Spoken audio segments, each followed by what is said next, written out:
alunos, sejam bem-vindos à nossa aula de ciências. Na aula de hoje iremos estudar os recursos naturais. Chamamos de recursos naturais aqueles elementos da natureza que são úteis ao ser humano. E aí, como exemplos, podemos citar as plantas, os animais, a água, o solo, os minerais e tantos outros. Esses recursos eles podem ser classificados em dois tipos: recursos naturais renováveis e não renováveis. Vamos estudar cada um deles. Os recursos naturais renováveis são assim chamados porque são inesgotáveis, ou seja, que possuem a capacidade de renovação na natureza. À medida que o ser humano vai fazendo uso desses recursos, eles podem ser repostos em um curto prazo de tempo.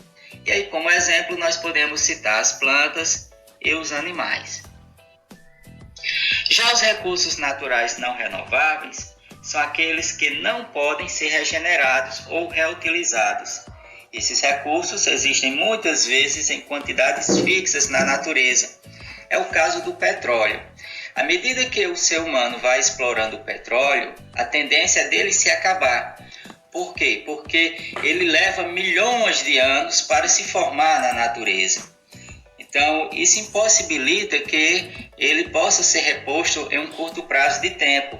E aí ocorre que em um determinado tempo ele irá se esgotar.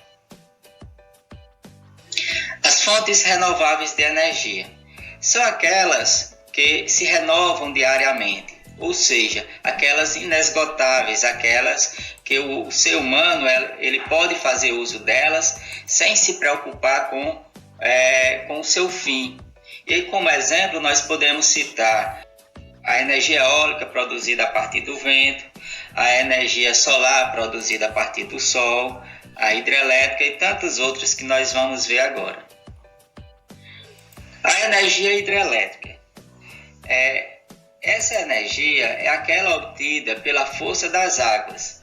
A energia que chega até as nossas residências é produzida a partir de usinas hidrelétricas que fazem gerar turbinas a partir do movimento da água e assim produzir esse tipo de energia. É importante destacar que, mesmo sendo uma forma de energia renovável, a energia hidrelétrica ela provoca impactos no meio ambiente, já que a construção das barragens para a produção dessa energia inunda várias áreas, afetando assim os ecossistemas. A energia solar. Essa energia ela é captada por placas metálicas e gera corrente elétrica. Ou seja, a energia solar é aquela proveniente do Sol. Então, a energia do Sol ela atinge as placas e aí, ao ser captada por essas placas que vocês estão vendo aí na imagem, acaba gerando corrente elétrica e aí distribuídas para diversos setores. A energia de biomassa. Chamamos de energia de biomassa aquela energia que é obtida a partir da queima de matéria oriunda de organismos vivos, como a lenha, a matéria orgânica do lixo e tantos outros. Energia eólica. Essa energia é produzida pelos ventos, que fazem girar hélices, gerando energia elétrica. Energia geotérmica. É a energia obtida a partir do calor proveniente do interior da Terra. Então, o calor armazenado nas rochas subterrâneas e no manto da Terra é utilizado na produção dessa energia. A energia nuclear é a energia liberada por substâncias radioativas geradas em usinas nucleares. Na natureza, existem vários elementos químicos e alguns desses elementos químicos apresentam propriedades diferentes dos demais, que é a chamada radioatividade, que é a propriedade que um elemento tem de emitir um certo tipo de energia.